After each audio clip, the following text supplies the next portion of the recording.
Hi my beauties, welcome to Younger. I'm Dr. Stephanie Capel. I'm a board certified dermatologist and today I'm going to be discussing infraorbital or under eye rejuvenation.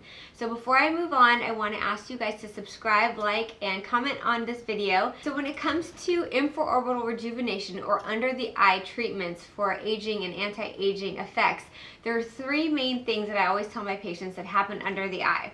So one, you can have discoloration that occurs under the eyes, and that can be in the form of pigmentation or underlying vasculature that gives a bluish, gray, purple kind of hue under the eye. The reason why this happens is the skin thins out as we get older and the vessels become more prominent. And sometimes anatomically or genetically, you could be just more predisposed to having under eye dark circles. The other thing that happens is we get crepey, wrinkly, thin skin under the eye that becomes more pronounced as we get older. So doing things like fractionated resurfacing or lasers or treatments to stimulate collagen to keep that skin tight and smooth and to keep the wrinkles away are really important. And as a physician, I like to be more proactive than reactive. So even starting in my early 20s, I was always lasering underneath my eyes to make sure that that skin stayed tight and smooth, because it's a lot easier to prevent wrinkles from happening than to treat them when they do occur. Now that's not to say that we can't treat them once they occur, but it's better to prevent them from happening in the first place or delay the aging onset that can happen under the eyes. So the third thing that can happen under the eyes is you can have volume loss. That's what we call the tear trough. So the hollow that happens under the eyes can be anatomical or genetic, or it can be part of the aging process. So I sometimes even look at little Riley, my 4-year-old daughter, and she has little tear troughs. That's normal and that's natural. And it's good to know when to stop so you don't overfill that area if we're ever doing filler. You want a little concavity there and a little depressed area. But what happens is, as we get older, underneath the skin you have these fat pads and they thin out and they separate, and then you end up getting a loss of the transition from the lower eyelid to the cheek, which we call the lid-cheek junction. So if you look at a child or a young adolescent, the transition from the lower eyelid to the cheek is a very nice, smooth transition. As we get older, there starts to become a dip in that area, and what we call hill, valley, hill, that depressed area can make us look sunken or tired or older. So we use a little bit of dermal filler, which could be in the products of like hyaluronic acid-based fillers like Bobella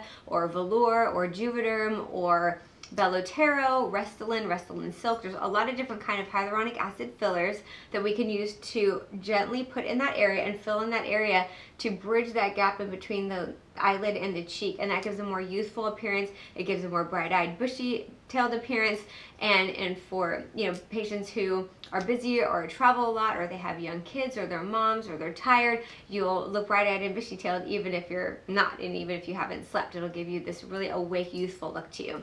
So when I talk about dermal filler, I use a cannula. So in this area, there's a lot of vasculature, there's a lot of blood vessels that can cause a lot of bruising and swelling if you go straight in with the needle. So it takes a extra level of expertise, a higher level of expertise and extra training, but that's what fellowship and aesthetics is for. And so you want to go to an astute clinician and you want to go to an expert injector for this area, because the use of a cannula is really important. You want to get the filler right where it needs to be with the precision of a needle, but without the risk of harming the vasculature, which can not only have bad side effects, but can also cause bruising and undue side effects that you don't want to have to deal with.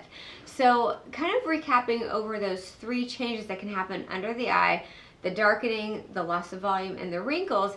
People may say, well, what's the right treatment for me? And sometimes people will have all of those changes, and sometimes people will have one of the three or two of the three. So it's really important when you're talking to your dermatologist or your plastic surgeon or your injector, which hopefully has enough credibility and experience and expertise, who you trust, because it is your face and there can be harmful side effects that occur. When you're discussing the treatment plan, it's good to kind of go in stepwise approaches to looking your best, looking younger, looking prettier, looking your overall best. And the way to do that is to do maybe one or two things at a time. So usually if someone comes in, I'll have my patients hold up a mirror and we'll basically go over the changes that have occurred and what bothers them the most. So if the wrinkles bother you a little bit more than the volume loss, or the discoloration bothers you more than the wrinkles or the volume loss, or say you don't even have any volume loss, it's just crepey, wrinkly skin under the eye, we basically can customize the treatment plan to address those changes.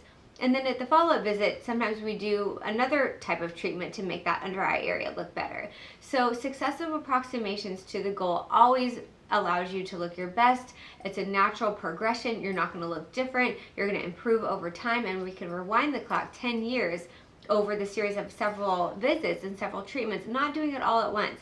That's a mistake that I see novice injectors, or sometimes someone at a med spa takes a crash course in Vegas and learns how to do this, or takes some boot camp where they learn how to do infraorbital filler. That's not who you want to go to, because it's your face, it's your vision, it's your eyes. You want to trust an astute clinician with years of training, board certification, and fellowship training in how to appropriately work these lasers, inject these injectables, and kind of come up with treatment plans that are age appropriate and customized to each individual patient.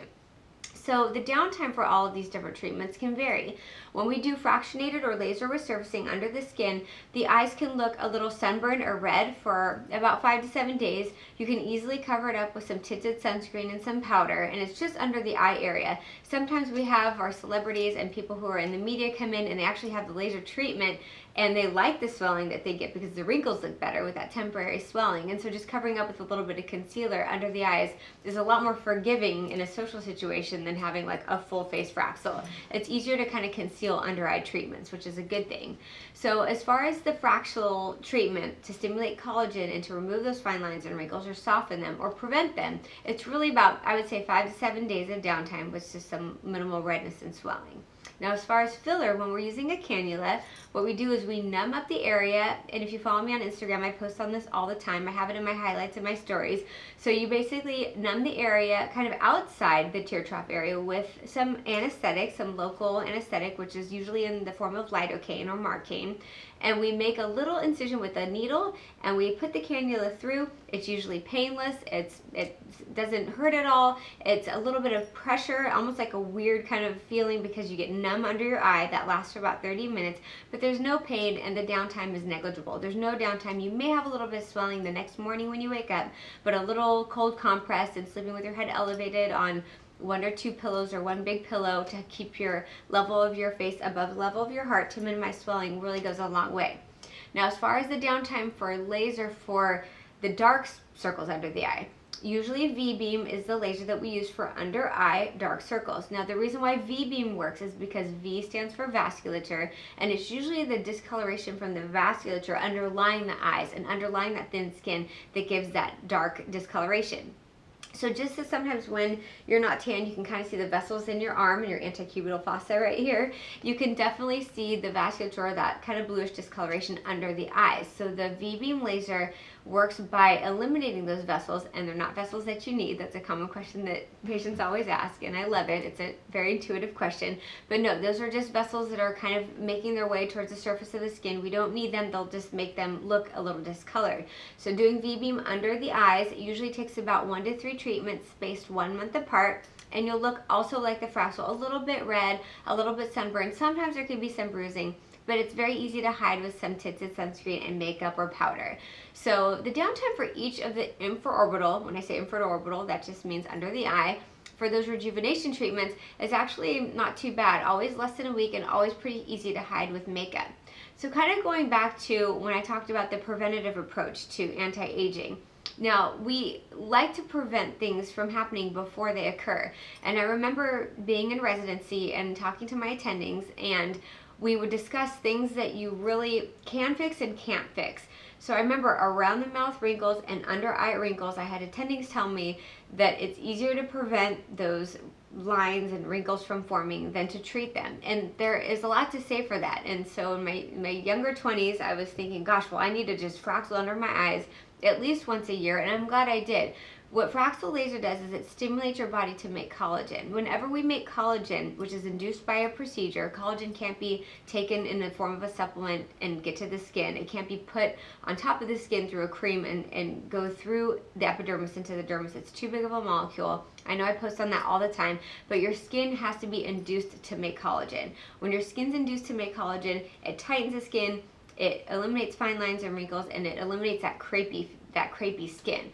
And so it's kind of like going to the gym. You can't take a pill to make muscle. You can take different, pre-workout treatments that are going to make you lift heavier weights and exercise more and push yourself in, fitness to get bigger muscles. But the muscles have to work in order to become hypertrophic or to become bigger. Skin's the same way. You have to induce your skin to make collagen. And the way we do that is usually in the form of a laser. Some skincare products can induce our skin to make collagen, like retin-A or any of the tretinoins and many other skincare products, or things like peels or tightening devices and energy-based devices. So we'll get to that in a different episode. I don't want to bombard you with scientific information, but just knowing that you can tighten up that skin by doing lasers. Usually once a year is what I recommend, starting in our 20s. It's never too late in our 30s, even in our 40s. If you haven't done this so far, an ounce of prevention is worth a pound of cure. And not only can we rewind the clock and erase fine lines and wrinkles under the eyes, but you can prevent them from getting worse or prevent them from happening at all. So just like working out and maintaining, a healthy body and a healthy lifestyle, it does take work. It takes a little bit of extra time, a little extra money, a little extra TLC, but a little goes a long way, and your skin's your skin for life. And why not invest in the largest organ in your body that everybody sees? So just like you meal prep, just like you work out with personal trainers, just like you eat clean, you take your supplements, you have to invest in your skin. So doing things like laser resurfacing under the eyes to help fine lines and wrinkles from forming. When you do have any volume loss or you do have dark circles under the eyes, doing a little bit of filler goes a long way, as opposed to not doing any filler there and having that volume loss get worse and worse over time, and then having to treat that with 2 or 3 syringes of filler and even more filler that would have been needed if you started 10 years ago. So I really like the proactive approach. It's how I live my life so far, and I practice what I preach. Just like wearing sunscreen and taking care of your skin using good skincare products, a little goes a long way. So moving on to creams. So talking about under eye creams, you want to protect your investment. If you're going to be doing lasers and fillers and other devices and other procedures to help that under eye skin look its best, you want to protect your investment by what you're doing at home. So morning and night, you guys, if you follow me on Instagram, you know that I'm really big on eye creams. I'm obsessed with eye creams, and I'm obsessed with creams that are backed by science and data and research, that are published in our peer-reviewed journals, that are discussed at our academic meetings, that are based on evidence that is under randomized controlled trials and scientific review, not just ones that smell good and have pretty packaging that you buy at Sephora. It's worth your investment to invest in good skincare products, because you want these skincare products working for you while you're asleep at night when you put them on before bed. You want them working for you during the day when you're running around chasing your kids, or you're at work, or you're at yoga, or you're living your life. You want your skincare products to be working for you. And under eye creams are really important because the skin is very thin, and it's one of the first areas of the face to show aging.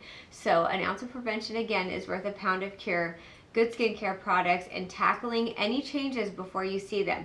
Laser under your eyes to stimulate collagen, so that as the years go on and you're losing collagen, you're reducing your skin to make collagen, and that's the true meaning of anti-aging. You're making the collagen as fast as you're losing it, and you're keeping that skin nice and smooth and tight.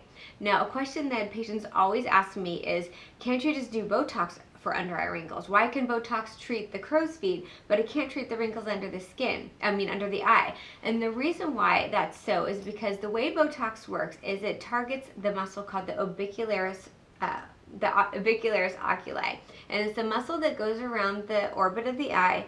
And by basically doing 3 injections of Botox here, it helps with those radiating lines that we call the crow's feet. Now, why don't we Botox right here? Why don't we do it here? The reason why is because there's no fly zones for Botox. There's certain areas where injectors should stay away for doing Botox. So basically, if you do Botox under the eye, it can change the shape of the eye and it can have bad side effects. Also, doing Botox up here, which I don't know why anybody would ever do that, but it could cause a ptosis or a lid droop. If you have Botox by an expert injector right along the lateral aspect of that muscle, then it prevents that contracting from happening and all those crow's feet from occurring. Now, you can't do Botox under here. Like I said, it changes the shape of the eye and it can cause an ectropion like this, which we don't want. So that's why for under eye wrinkles, there's really no treatment except for tightening the skin with the laser, or if there's a volume loss issue or discoloration of a laser or filler. But the reason why we target that area of the muscle is because not only is it effective and safe, but it's almost like if you throw a pebble in a body of water, say a pond, and the wrinkles kind of, or the waves radiate out from where the pebble was thrown. You want to target where the pebble landed in the water, not where the radiating waves are happening downstream. So by targeting this area, that really does wonders for eliminating the crow's feet. But what happens sometimes is if people kind of have wrinkles all over around the eye area, and these crow's feet get smooth, but this under eye wrinkle right here doesn't get corrected, then you go from this smooth, youthful transition to this older, kind of wrinkled under eye area, and then it can almost make those wrinkles look worse. So you have to go to an injector that's going to take that into consideration. These are always the things that we have to take into consideration when assessing a patient for any type of treatment, including Botox. So if somebody has very lax skin under the eye and a lot of wrinkles under the eye, and they do have crow's feet, I can say, we're going to do Botox here and your crow's feet are going to look better, but that might make this look worse. It's kind of like remodeling a house. Say your living room doesn't bother you and your kitchen drives you nuts, and you remodel the kitchen, but then you look at the living room and the bathroom, and then the next juxtaposed area that hasn't been treated stands out to you and looks worse. So it's kind of like you want to patchwork and kind of pace yourself and improve one area at a time. So whenever I do Botox for the crow's feet, I always talk to my patients about lasers, or we'll just lightly do it in the crow's feet area so that there's not a harsh juxtaposition of smooth skin with wrinkled skin. So that phenomenon can happen too. So these are all kind of the pitfalls and questions that I can think of, and all the topics related to infraorbital rejuvenation. We could spend a whole other episode just on the types of fillers that we use to fill this infraorbital area, the different types of lasers that we can use, but for the sake of time, I'll keep it just kind of encompassed in this infraorbital rejuvenation type space, and look forward to any questions or comments that you guys have. And thanks for watching. Again, if you could subscribe, like, and comment on this video, it would be greatly appreciated. Thank you.